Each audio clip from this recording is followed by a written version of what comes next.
Today, I want to talk to you about another of my favourite tabletop RPGs, Pasion de la Pasiones. Forgive my pronunciation.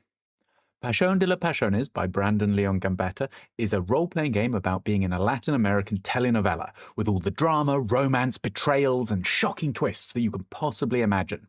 It's from a family of games called Powered by the Apocalypse. And despite having played many of them, this is the game that really made me understand that design philosophy. Powered by the Apocalypse games are designed around moves. Moves are the mechanical thing that happens when the characters take certain actions. The choice of which actions there are moves for is an important design choice that reflects what kind of story the game is interested in telling.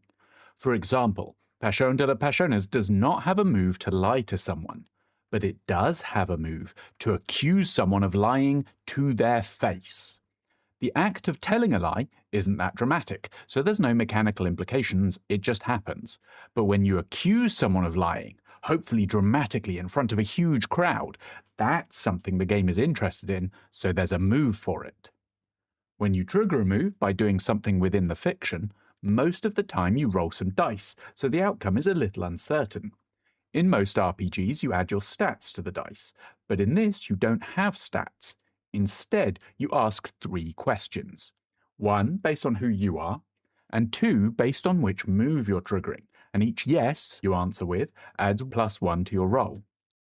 Here is where there's another clever piece of design. These questions are guiding you to make the more dramatic choices to get better outcomes on your rolls.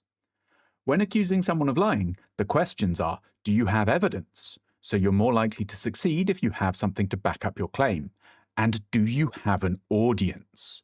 You're more likely to succeed if you're doing the more dramatic thing of confronting them in front of everyone rather than quietly one-on-one. This is a large part of how the game guides you to make the most dramatic and interesting choices at every opportunity. Now let's talk about the outcome of the moves.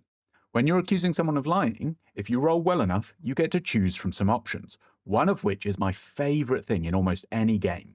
You are right despite what the audience has already seen. You, the player, can introduce retcons on the fly.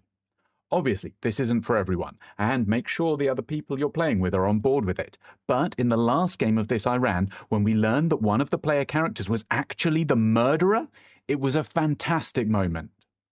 This game is so good, I've been preparing to run it again as a K-drama-inspired reincarnated as the villainess setup.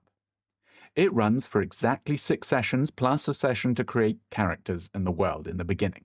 So if you like drama and can organise a group of friends across 7 evenings, definitely give this a go. And if you've played it before, share your most dramatic moments in the comments. I'd love to hear from you.